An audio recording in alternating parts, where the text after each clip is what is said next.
mwiza, imbabazi zawe ni nziza, imigambi yawe ni myiza kuri twe.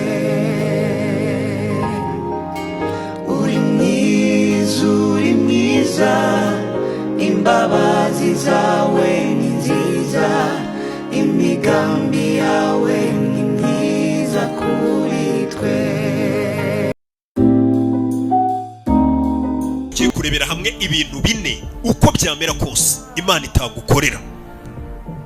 Ikintu cya mbere Imana idashobora ngo gukorera umuntu, cyangwa se uri kunyumva muri kano kanya, ikintu cya mbere Imana itagukorera ni ibintu bine byonyine. Ariko icya mbere ngo Imana itagukorera, ntago yagukuraho amaboko. Abantu benshi cyangwa se hano hanze abantu mwumva ibintu bagenda bababwira bakunze kuvuga ibintu nabi, cyane cyane iyo bigeze ku kuntu Imana ikunda abantu, cyangwa se urukundo Imana ikunda abantu n'uburyo Imana igufatamo uri kunyumva muri kano kanya. Abantu benshi babikubwira uko bitari. Abantu benshi hano hanze batekereza ko ngo Imana ngigukunda cyane ikakwiyumvamo cyane, ngo iyo uri umuntu ukora ibintu byiza gusa udakora amakosa ngo nibwo Imana igukunda cyane. Noneho bakongera bakumva ko ubwo bamaze iminsi bakora ibintu byiza ngo aribwo Imana iri kubakunda, ariko bagwa mu cyaha, baba bari gukora ibyaha, baguye mu bishuko bisanzwe cyangwa se ibishuko ibyo ari byo byose, icyaha icyo ari cyo cyose.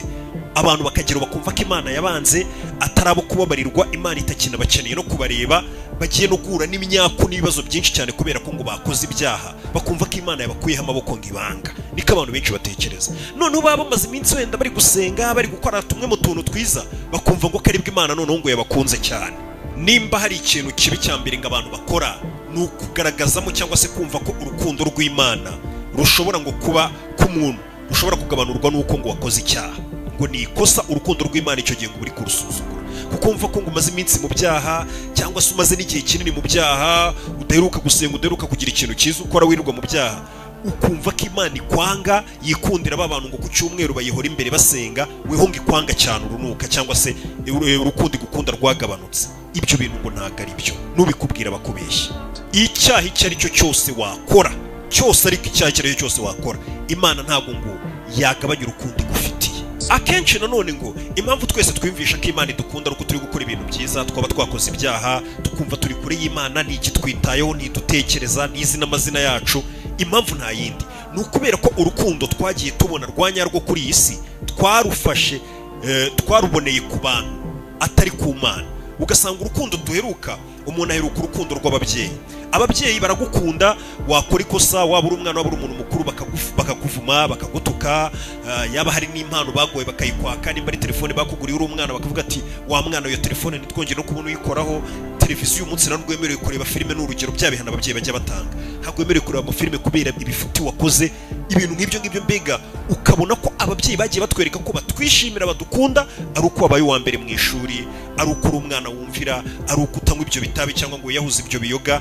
Nibwo ababyeyi nyine bacu ubona ko bari kukwereka affection ya nyayo. Ariko iyo nawe ukora ibyo bintu byose bindi nkubwiye, umubyeyi aragutuka, niyo wamusaba imbabazi ukabona ko akigufitiye ijinyo, agahora nabigucyurira kubwira ati ririya shyano ry'umukobwa, ririya shyano ry'umuhungu. Mbega ukabona ko twebwe urukundo twakoze tubona ni urukundo rw'abantu. Iyo wakoze ikintu gisa nk'aho ari ikosa cyangwa icyaha, urabibona ko urukundo bagukundaga rusa nk'urwagabanutse, cyangwa se bari kukuvuga nabi, bari kukubwira nabi, ukabibona.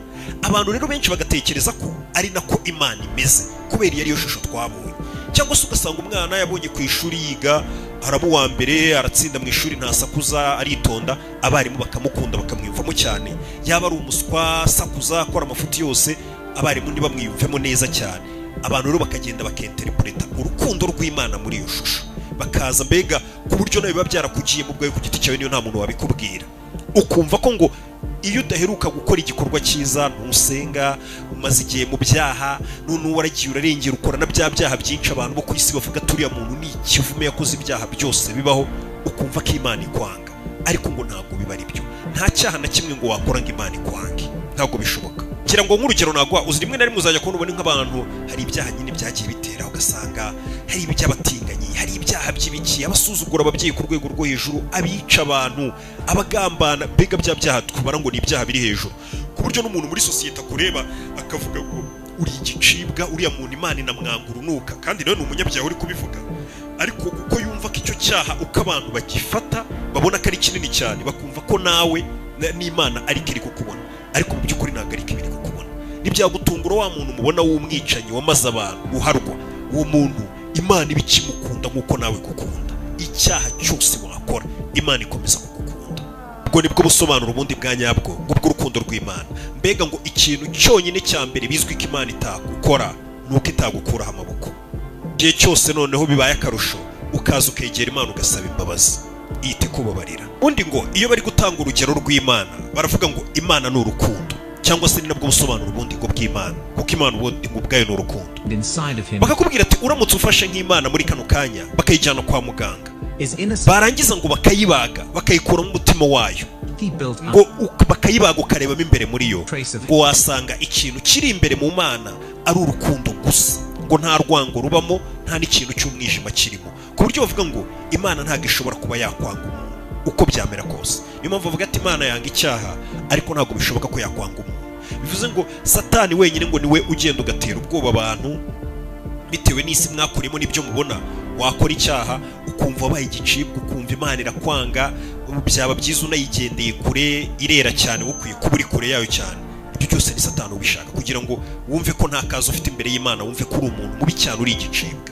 Ariko ngo imbere y'Imana iba ikigukunda nk'uko ikunda na wa muntu ubona ukavuga ngo niwe Imana ikunda, wirirwa imbere yayo ayisenga cyangwa ukora n'ibindi byiza, wowe ku giti cyawe ubona ko ari byiza. Ikindi kintu ngo ugomba kumenya wowe uri kunyumva muri kano kanya, ngo iyo wakoze icyaha cyangwa se wakoze ikintu kibi cya kindi nawe wumva ko ari kibi cyane, cyangwa se urebye n'ibyo wakoze bibi cyane, Imana yo ngiye iri kukureba ntabwo iri gutekereza kuri icyo cyaha wakoze n'amafuti yawe, oya, ahubwo Imana yo ngiye iri gutekereza ngo uriya mwana wanjye nzamwisubiza gute, nzamukura muri biriya byaha arimo gute, nzamugarura gute mu urukundo yongere kwisanga mu rugo nyine aboneka ari umwana wanjye. Nicyo cyonyine Imana ibiri gutekereza. Mu gihe uri gutekereza ngo Imana iranyanga, ngiye no guhura n'ibibazo, bura nta n'ikintu nzongera gukora ngo gicemo, nta mugisha w'Imana nzongera kubona, ibintu nk'ibyo ngibyo nibyo abantu bari gutekereza, cyangwa se abantu bakanabikubwira ngo kudakora neza nta migisha uzabona. Ariko ntabwo ariko biba bimeze. Imana yo ntabwo ari uko ibiri kubibona. Niyo mpamvu ujya kubona ukabona ntujya ubona abanyabyaha se nabo bameze neza, bafite amafaranga, banatera imbere, kandi n'ibyo bintu babikora. Imana ntabwo ari ibyo ngibyo bireba kugira ngo ihe abantu umugisha ngo nuko wakoze icyaha, oya. Ndetse nanone ngo ikindi kintu gikunze guca abantu intege ni ugukora icyaha, ejo ukagisubira ugasaba imbabazi, ukongera ugasaba imbabazi, ukagisubira, ukagera ukumva Imana uri kuyigora, mbega nawe ubwawe warenze ihaniro, ukumva mbega umeze nk'uwananiwe. Imana yo ngiba yakubabariye, igakomeza ikakubabarira, yanakomeza ikakubarira ngo inshuro zose zishoboka, ndetse ikagerageza no kukuba hafi no kukohereza abagufasha. Ndetse ngo nuramuka ukoze icyaha ukagisabira imbabazi, ejo ukongera ukagisubira, ugasaba imbabazi, umutima wawe ugatangira kumva ngo uri kurushya Imana, uhora uyisaba imbabazi, yo ngo ntabwo ari uko ibibona. Bwa mbere uyisaba imbabazi ugakora icyo cyaha, yarakubabariye, wongeye kugikora ikubabarira nk'aho aribwo bwa mbere wongeye gukora icyo cyaha. Ntabwo ibara ngo nigeze kumubabaririza inshuro zose nka bya bindi by'abantu, ntabwo ariko Imana ibara.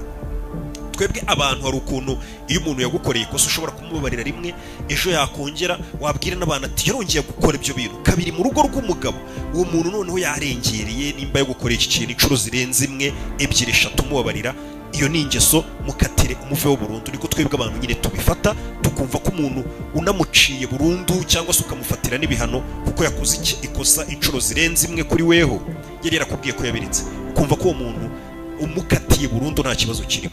Ariko Imana yo ngo ntabwo ari uko ikora. Iyo wayisabye imbabazi ukongera ugakora icyaha ugasaba imbabazi, buriya yo ngibi ibona nk'aho wagira ngo ni ubwa mbere ukoze icyo cyaha, kuko iba yarakubabariye yaranabyibagiwe burundu, byaravuye mu nzira.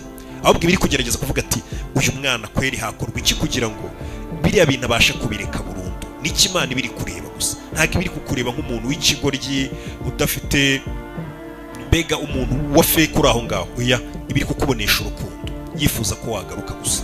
Buriya ngo nanone ngo ikindi kintu Imana ikora, Imana yo wakoze icyaho kugira ngo ikoreshe imbaraga zayo, iri kukubonaho andi makosa, ikubona nk'umuntu mubi, igucira urubanza, ngo ahubwo yo kwa bya bindi abantu bakora nyine ukora icyaha bakakubona gutyo, yo ngo ahubwo ikubonesha urukundo, ivuga ati ngiye gushora imbaraga uyu muntu kumwereka urukundo no kugerageza kureba ko uyu muntu yatahuka, yakongera akaba umuntu muzima. N'iki Imana ibiri kureba ihanganye nacyo gusa. Buriya uzarebe nk'umubyeyi iyo afite umwana akarwara, buriya hari umuntu urwara bitewe n'indwara yarwaye agatangira ushobora kurwara indwara nyine ibangamye pe, ibyo ntabwo bibura, ugasanga umwana ararwaye ari kuruka, ari kudiyara, ari kuvuga nabi, uri umuntu urwaye hari n'ukuntu avuga nabi akagira umushiha, ariko uzajya kubona ubona umwana iyo ameze gutya ari gukora mbega arwaye ya ndwara, abandi bantu bose bakanenye bakanaguhunga cyangwa se bakabona bari kugerageza kugufasha, uri kurakara, uri kubabwira nabi, uzareba umubyeyi agukomeza kuba hafi kuko yakubyaye akavuga ati ikiri gutera ibi byose ni ukubera iriya ndwara imurimo, nawe ubwe ntabwo ari we n'iriya ndwara iri gutera ibyo byose kuba umwana ari kwitwara gutya. Ababyeyi bawe bagakomeza bakakurwaza bakanakuba hafi kubera ko bagukunda, ari ababyeyi bawe bya nyabyo. Rero niyo wakoze icyaha, Imana nubwo buryo ikubonamo, ikubona nk'aho icyo cyari cyo cyatumye ukora ibyo, nk'uko nyine umubyeyi abona umwana indwara niyo iri gutuma akora ibyo, ntabwo ari umwana wabishatse, ni indwara iri kubitera. Nawe Imana ngikubona nk'aho ibona ko nyine ikiri kubigutera ni icyaha, ariko ntabwo ari weho. Niyo mpamvu bakubwira ngo Imana yanga icyaha, ariko yigakomeza ikagukunda. Ibi ngibi neza wahita ubigereranya na wa mugani Yesu yigeze guca w'umwana w'ikirara. Nimba wibuka umugani w'umwana w'ikirara uvugwa muri Bibiliya, umwana w'ikirara yafashe umurage we, aragenda awukoresha ibintu bibi, yajya mu ndaya, arawusesagura, akora ibintu bibi, mbega yigira umwana w'ikirara, ava mu rugo aragenda. Igihe kigeze amaze gukubitwa, amaze kubona ko ahantu honyine agomba gusubira ari kwa papa we, natwe bira twese igihe kijya kigera ukumva ko ahantu wasubira ukabaho neza ukagira amahoro ari ku Mana, uwo nawe niko byagenze. Uwo mwana w'ikirara agarutse, agiye kugaruka kwa papa we gusaba imbabazi, yafashe umwanya we asubiramo amagambo y'ibintu azavuga, papa wanjye nzamusaba imbabazi gutya, mbega kwa kundi ibintu umeze nk'uwabifashe mu mutwe uzasubiramo uzabwira ugiye gusaba imbabazi. Ariko igihe kigeze ageze ko yari agiye gusaba imbabazi, agitangira gusa nk'usaba imbabazi, papa we ntabwo yigeze amubwira ngo wakoze amakosa ntuzasubire ntuzagire gute, oya, yahise amuha ikaze, ntiyamututse ngo ubundi wajyaga hehe, ntiyabanje kumubwira ati ubundi ugarutse gukora iki wasubiye uvuye, oya, nta nubwo yigeze yita ku byo kumva imbabazi umwana ari kumusaba cyane. We icyo yari yitayeho ku basomye umugani muri Bibiliya ni uguha ikaze umwana gusa, no kongera kwishimira ko umwana agarutse mu rugo gusa, no kumwakira neza, ataza ahubwo no kugira umuntu umwakira nabi cyangwa se akabura n'icyo kurya mu rugo. Icyo nicyo kintu cyonyine uwo mugani Yesu awuca yashakaga kugaragaza cyangwa se yashaka kuvuga. Mbega rwari nk'urugero rugaragaza Imana iyo uhisemo kugaruka, ntabwo iba yitaye ku byo wakoze n'ibiki abantu twebwe iyo ugarutse waraduhemukiye nyine urabizi, n'ubundi tuvuga ati ariko uyu muginga nubwo turi kumwe hari akantu yigeze kunkora, ku buryo nyine umuntu aba atakinakwizeye neza na gato. Rero hari abantu dutekereza ko nuko nguko ariko Imana ibabarira cyangwa se ikidufata, ntabwo ariko Imana ifata abantu gutyo. Nanone ibyo ngibyo bimeze nka cyagiye Petero ubwo yabazaga Yesu, ibyo ngibyo biri muri Matayo 18 kugeza kuri 21 na 22. Petero icyo gihe araza akabaza Yesu akamubwira ati, ese mugenzi wanjye cyangwa se mwene data nampemukira akankorera icyaha, nzamubabarira inshuro zingahe? Nzamubabarira inshuro 7. Niko Petero avuga. Urumva inshuro 7 ni nyinshi. Umuntu agukorera icyaha, ngira ngo izo nshuro Petero nawe yaravuze, yarazi ko avuze inshuro nyinshi cyane, ati nzamubabarira inshuro 7. Ngira ngo uyu munsi wano ntabwo umuntu yaguhemukira rimwe umubabarire 2, 3, 4 bigere ku nshuro 7. Nizo Petero yarabajije Yesu, yumva ko ari nyinshi cyane. Ariko Yesu aramusubiza aramubwira ati ntuzamubabarire inshuro 7 gusa, uzamubabarira ahubwo inshuro 70 karindwi. Mbega inshuro 70 ubwo ngubwo ukubye 7. Ngira ngo izo nshuro urumva ukuntu ari nyinshi cyane, ni amagana menshi cyane. Until 7 times, but until 70 times 7. But the most interesting Jesus. Nanone kandi iyo usomye muri Luka 17:3, Yesu nanone yarongeye abwira abantu, barababwira ngo mwene so, kibwo nyine ni nk'umuciwa, umuntu wawe nakora nabi ujye umucyaha. Niko Yesu yavuze ati umuntu wawe mwene so nakora nabi ujye umucyaha. Gucyaha umuntu nyine ni ukumubwira ati hano wakosheje, ibi bintu byaba byisubiritse ntuzongere rwose. Ati nanone Yesu agakomeza avuga ngo niyihana umubabarire, kandi nanone nakugirira nabi ku munsi umwe akaguhindukirira 7, ati ndihannye uzamubabarire. Kuvuga ngo wenda twebwe akenshi ibyo bintu dushobora kutabishobora cyane kuri urwo rwego pe, kubabarira umuntu ukomeza ubabarira, ariko byibura nabonye hano hari n'ukuntu musa nk'ababigerageza. Ariko nanone nimba Imana kenshi ibintu itubwira gukora yo nuko iba yabikora birenzeho, kuko yo iri hejuru cyane. Nimba itubwira ati mugenzi wawe mubabarira inshuro amagana n'amagana, ibaze noneho yo rero wehe ibyaha byose wakora inshuro yakubabarira. Muri make ingingo ya mbere hano twareberaga hamwe iravuga ngo mu bintu bine, ikintu cya mbere Imana itagukorera, ntago yagukuraho amaboko, ntago yakwanga, ntago bishoboka. Bya bindi byaha abantu ukora muri societe ukabigicibwa, umuntu wese akajya kubona akabona uri inyamaswa nyine, bakavuga turi hano umuntu usaho bwura kari igisimba, barani nabo batuma igihugu kidatera imbere, ibintu nk'ibyo ngibyo. icyo gihe Imana yo ibiri kukubonesha amaso y'urukundo, iravuga ati yo ntabwo ibiri kubona icyo cyaha, ahubwo ibiri kubona ngo uyu mwana wanjye azagaruka gute. Gusa nanone bino ntabwo bisobanuye ngo ukomeze ukora ibyaha kuko uzi ko Imana ibabarira cyane, aho nanone ni ukwibeshya cyane. Gusa hano mba ndi kubwira ba bantu uba usanga akora icyaha yarabaswe, amaze n'igihe kinini yumva ko Imana yamwanze yamukuyeho amaboko, ugasanga n'ubundi aravuga ati n'ubundi byararangiye reka nkomeze niyandarike, cyangwa se ukabavuga ati nshobora no kubireka ejo nkabisubira, wenda nta wamenye sindishoboka ko nabireka burundu. Ugasanga yagiye kure y'Imana, akumva ko Imana yabimwangira, ntabwo yakwanga, ntabwo yagukura amaboko uko byamera kose. Ubundi ngo nimba ugikora icyaha umutima wawe ukabyumva ko umutima uri kugucira urubanza ukubwira ati nyamara hano wakoze icyaha, menya cyangwa se ukumva nawe nta mahoro ufite, menya ko umwuka wera uri gukora akazi kawo muri wewe. Mbega umutima namubuki ufite uri gukubwira ati ibintu koko ntago ari byo, Imana ibikiri kugerageza kukuba hafi. Nanone ikindi kintu ugomba gucikaho, kwiyumvisha ko ngo ugomba kuba uri intungane cyane, cyangwa se ugomba kuba uri umuntu ukora ibintu byiza cyane mu rwego rwo kugira ngo Imana igukunde cyangwa se igukoreshe umurimo wayo. Ibyo ntabwo ari byo, ibyo bintu ntaho bihuriye, kuko icyo gihe byaba bishatse kugaragaza ko urukundo Imana idukunda rushingiye ku kiguzi cy'uko turi abakiranutsi, tuba twayitwayeho neza, ari nayo mpamvu nayo idukunda, kandi ntabwo bishoboka. Ahubwo gukiranuka kwacu gushingiye ku rukundo rw'Imana. Imana ntabwo idukunda kuko twakiranutse, ahubwo gukiranuka kwacu gushingiye ku rukundo rw'Imana. Ubundi ngo Imana nta cyaha na kimwe ushobora gukora ngo urukundo yakundaga umuntu ngo rugabanuke.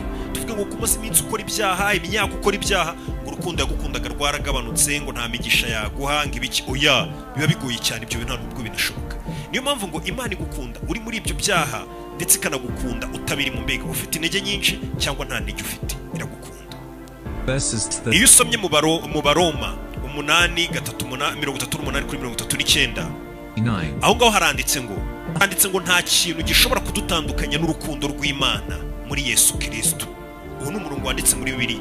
Nta na kimwe nyine ubwo, yaba icyaha yaba Satani, icyo ari cyo cyose utekereza ko gishobora kuba cyaratumye Imana ikwanga. Abantu nitwe tukwanga kuko wadukoreye amakosa, hari ibyo twumvikanye utubahirije, tukakurakarira rwose, kukubabarira bikanagorana pe. Ariko ku Mana ibyo bintu ntabwo bishoboka, nta kintu ngo cyagutandukanya n'urukundo rw'Imana. Noneho kugira ngo ubyumve neza, niyo weho wabikora nk'akazi, cyangwa se ukavuga ati noneho ngiye gukora igishoboka cyose kugira ngo Imana inyange, ukabigira akazi, atari ukuvuga ngo ni ibintu bikugwiririye, ngiye kurakaza Imana inyange, nayituka nakora ibiki, mbega ugakora ibintu umeze nk'aho uhanganye nawe kugira ngo ikwange, nabwo ntabwo yakwanga, ntabwo bishoboka. Ahubwo yo yahitamo kukwereka urundi rukundo rwinshi kugira ngo ubone ko Imana ari urukundo kuko byanyabyo. Iyo usomye mu Baroma 5:20 haranditse ngo amategeko yaziye kugira ngo ibyaha bigwire, nyamara aho ibyaha byagwiriye niho n'ubuntu bwarushijeho gusaga cyangwa se kuba bwinshi. Ikindi kintu cya kabiri ngo Imana itagukorera, ndagira ngo uze kumva bino bintu byose uko ari binini, ni ibintu byemejwe ko Imana itakorera umuntu uko byamera kose.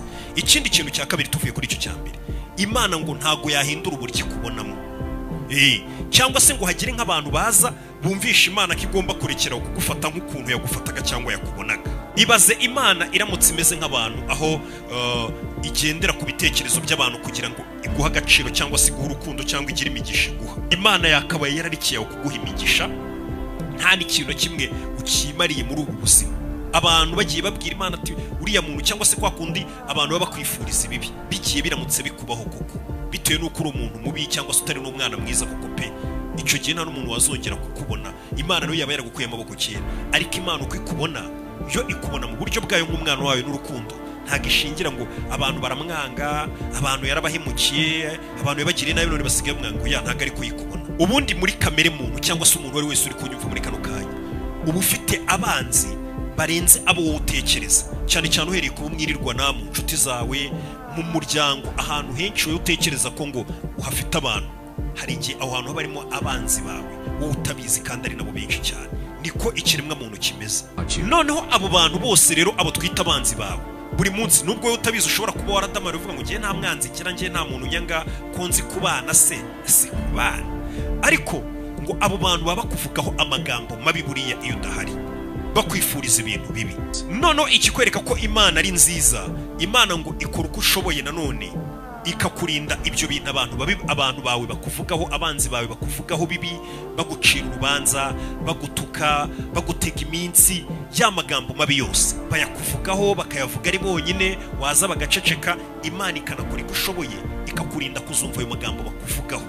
Kubera iki? Kuko Imana ivuga ati umwana wanjye amenye ibyo abantu bafata nk'inshuti bamuvugaho, amenye ibintu bamuvugaho, uburyo bamucira urubanza, uburyo bagira gutya na gutya, yanakwiheba ugasanga arwaye amadepresiyo. Hari igihe akenshi Imana inabikurinda kugira ngo utazarwara n'amadepresiyo, bakabyigumanira, bakakwanga, bakagutuka, bakakuvuga nabi, ugakomeza ukamera neza ntuzigere unabyumva, kuko Imana idashaka unabyumva, ishaka ko wigumira umeze neza gusa. Hari n'abakwifuriza ibibi bagasenga bavuga turiya muntu ni umugome yangiriye uko. Hari amasengesho bita amasengesho mabi, umuntu akifuza kukubona umeze nabi, akagutega iminsi ubwo bitagenze nk'uko nabishakaga, uriya muntu nta n'icyo azimarira, bizagenda nabi gutya na gutya. Ibyo bintu ugasanga nibyo bari kukwifuriza. Ariko nanone ugasanga aho kugira ngo Imana ibe nkabo nayo ivuga ati koko uyu muntu ni igicibwa, afite n'abantu baba bamukatira, bamwanga muri sosiyete, bamuvuga nabi gutya kubera wenda ibyo yakoze cyangwa se n'ibyo atakoze, nanjye reka mbe nkabo mwange, mpindura uburyo namubonagamo. Oya, Imana yo ugasanga ahubwo yahisemo kuguhundagazaho urukundo rwayo rwinshi cyane kugira ngo ikugarure mu bana bayo, cyangwa se kugira ngo nawe ubeho ubuzima bwiza. Buriya abantu baragukasira, bakaba banajya mu marozi, bakaba bakwifuriza ibibi, bakicara ari bose bakaguvuga turiya muntu tumumeneshe, ntazongere kugira n'amafaranga abona no mu kazi, dushake tumwirukanishe nawe nta keza ke. Abantu rwose bagashyira hamwe kugira ngo bakwamagane, bagukasire. Ariko iyo mikasiro yabo Imana ikayifata, aho kugira ngo nayo ijye ku ruhande rwabo ngo nuko wenda hari ikibi wigeze gukorera umwe muri bo cyangwa se baranakurenganya. Imana aho kugira ngo ibyo bitekerezo byabo ibigendereho nayo ikwima umugisha, ahubwo igafata ya mikasiro yabo yo ikaguha umugisha mwinshi, wenda akenshi niyo waba uri mu mafuti, kugira ngo ba bantu bavuga ati se bigenda gute uriya muntu abigenza ati, waba uri umuntu mwiza waba utari umuntu mwiza. Ibyo bintu Imana irabikora, bakwifuriza ibibi, bakavuga ko ukwiye gucibwaho iteka yo kubera ko hari ukuntu ikubona igakomeza ikaguhataho imigisha yayo. Abantu bakajya bavuga ati se uriya muginga kuki akomeza kumera neza, kandi twese twarishyize hamwe tumwanga, twaramubaniye, tutajya tunamufasha ibi n'ibi ngo turebe ko asubira inyuma agakomeza ajya imbere. Imana igakomeza yo, kuko uburyo ikubona ni uburyo bw'Imana, ntabwo ikubona nk'abantu. Kuba uri igicibwa mu bantu, abantu barishyize hamwe ngo bakurwanye, ntabwo bisobanuye ko uri n'igicibwa imbere y'Imana. Irakomeza ikaguha imigisha yayo. Satani nawe ubwe hari igihe ajya kukurega imbere y'Imana avuga turiya muntu gutya na gutya ntakwiye kuba ameze gutya na gutya, ariko Imana ntabwo bijya bihindura ibitekerezo by'ukuntu igufata cyangwa ikubona. Ibyo wabisanga nko muri Yesaya 54:17, aho ngaho havuga ngo nta ntwaro bacuriye kukurwanya izagira icyo gutwara, kandi nta rurimi rwose ruzahagurukira kukuburanya ruzagutsinda, uzajya urutsinda, kuko ibyo nibyo umurage w'abagaragu b'Uwiteka. Ubundi ibyo ni ibintu biri mu bantu nibo babigira, aho umuntu bashobora kuza bakamubwira turiya muntu akora ibi n'ibi, rukakora ibi n'ibi, buriya ni fake, ewana ntago ari ukwizerwa. Umuntu agahita avuga ati sha banambwiye kuriya muntu akora ibi n'ibi, uburyo bagufataga bigahinduka, abantu ntibongere kugirira icyizere, bakakwanga, bakakugendera kure. Ibyo ni ibintu biba mu bantu, ariko ntago ari Imana ikora. N'abantu najyaga numva bavuga ngo uko ngo wenda ngo umwe hari abantu buri batinya abakozi b'Imana, ba bantu twita abakozi b'Imana cyangwa se ba bantu basenga cyane, kuko ngo mwagiranye ikibazo nyine uwo muntu akagenda kumva, njya mbumva birata ngo ugiye ngo nkurusha no gusenga, we ntago ngo wagira gutya na gutya, akumva ko kuba kurusha gusenga ari umuntu mwiza, we ibyo ngibyo yabikoresha mbega ku buryo we yatera imbere cyangwa yamera neza, yabaho ubuzima bwiza kukurusha, kuko wewe hari ikintu kibi wamukoreye cyangwa se ugira n'ibyaha byinshi mu buzima bwawe busanzwe. Ariko ntago ari Imana yo iba ikubona uko kuntu uwo muntu akubona, yaba asenga yaba adasenga, ntago bivuze ngo uko mufitanye ikibazo nyine ngo iteka riracitse kuri wo ngo ugiye kujya hasi. Oya, Imana yo hari ubundi buryo ibikubonamo. Uwo muntu niyo yagenda akabwira Imana ati Imana uriya muntu yangiriye nabi, mbabarira umuntu bitira inkoni, ntago ari ko bigenda. Ibyo bintu ahubwo birahindukira bikaba umugisha kuri weho, wa muntu wagenda agavuga yigamba ngakurusha gusenga akumirwa, kuko buriya ibintu by'Imana ni ubuntu bw'Imana, hanini ntago ari ugukiranuka kwacu. Ingibi nanone bishobora kuhita bikwibutsa amagambo nanone ari muri Matayo, ubwo Yesu abantu bose bari bafashe umugore w'indaya bavuga ati uyu ni igicibwa, ni ninja muri sosiyete yacu, bavuga ati umuntu twese turi kubona ko ari igicibwa rwose, ari umunyabyaha nk'uyu nguyu, na Yesu agomba kuhita amubona nk'umunyabyaha, akanamuciraho iteka, akaduha n'urugero rwiza ubundi rwo gushyigikira abakiranutsi cyangwa se abatakoze ibyo byaha, ababi nyine bakora ibyaha akabakatira. Ariko hari ahantu hahita haguye isomo. Yesu nyine uwo munsi Yesu amera nk'aho ahubwo urukundo rwe uri kuri wa mugore bazanye bose bameze nk'aho bateraniye, sosiyete yose yanze, bari kuvuga ngo ni indaya, ni umuntu wa feke, ni ikivume. Urukundo rwe nibwo rwagaragaye ahubwo neza kuri uwo muntu. Bari baje kumurega bameze nk'abamurwanya. Icyo gihe bari abantu babaga basenga cyane, bakabya ibintu by'idini, bafite ukuntu babigiyemo cyane, ariko uwo munsi barahasebeye. Basubiyeyo bose bameze nk'abasebye, bavuga ati ubundi ibi ni ibiki twari tuje gushyirishamo umuntu tu. Abantu bararenze, umuntu akwangisha mugenzi we n'akarenga agashaka no kukwangisha Imana. Niyo mpamvu ngo ku Mana ibyo bidashoboka. Buriya Imana ngo ifite ubwenge buhambaye ndetse n'uburyo yumvamo ibintu buhambaye ku buryo idakeneye mwebwe ko muyibera abajyanama bayibwira ngo uyu tumwange, uyu tumuteze ibibazo, oya. Ku buryo ngo niyo inshuti zawe zakwanga zose, Imana yo ikugumaho. Dawidi niwe wigeze kubivuga muri Zaburi ya 27 kugeza ku 10. Icyo gihe aravuga ngo niyo papa na mama banyanga cyangwa se bankuraho amaboko, ariko weho Mana ntabwo uzigera unkuraho amaboko, ntabwo uzigera umvaho.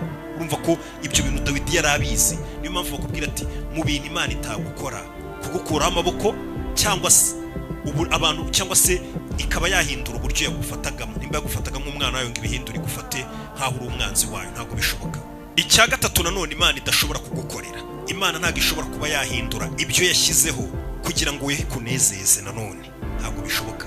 Nimba Imana yarashyize ati ibi ni ukubikora bikagenda gutya na gutya, ibi bikagenda gutya na gutya, standard zanjye nizi, ntabwo bivuze ngo kugira ngo we wishime igomba kuzigabanya. Buriya mu marelation yacu nk'abantu bijya bibaho, umuntu ugasanga ni inshuti yawe ariko ukazavumbura ko hari amadefo menshi agira, ukavuga ati ngomba kuyihanganira nkabana nawe, nkabana n'aya madefo. Nimba ari umugore, nimba ari inshuti zawe, nimba ari ababyeyi, nimba ari ibiki, umuntu akakwihanganira, yego ibi nibi ngiye simba inkware, ngomba kukwihanganira tukabana, standard z'akazimanura kubera ko nyine kugira ngo amahoro ahinde. Imana yose uko bimeze, ntabwo ikintu Imana yakubwiye ko ari kibi ikindi ikakubwira ngo ni cyiza izigera ihindura ibyo bintu kugira ngo weho wishime ku giti cyawe. Ntabwo ibyo bishoboka, kuko ngo Imana ntabwo igihinduka. Uko yari imeze ngo kera n'uyu munsi niko ibikiri nyine. Ibyo nabyo biri mu bintu Imana itagukorera. Tujye ku cya kane. Wenda tutarajya ku cya kane, urugero rwiza rukwereka ko Imana itagihindura standard zayo kugira ngo inezeze abantu. Hari igihe ku isi hari abantu babiri gusa, Adamu na Eva, aribo bantu Imana yaremye ibakunda ngo yajyagiza no kubareba bakaganira. Nyine urumva aribo bantu bari bahari bonyine, ariko kuko yari yarababwiye ngo standard za hano muri Eden nta kurya kuri kiriya giti, nimukiryaho bizagenda ukuntu.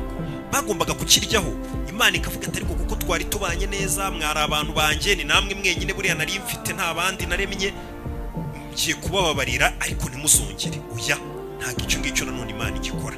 Urumva ko ntabwo imanura ibyo yashyizeho, yari yarashyizeho ngo mugendereho kugira ngo ikunezeze wewe ku muntu ku giti cyawe. Oya, ntabwo ariko ikora. Byarangiye n'ubundi bahariye na n'uyu munsi.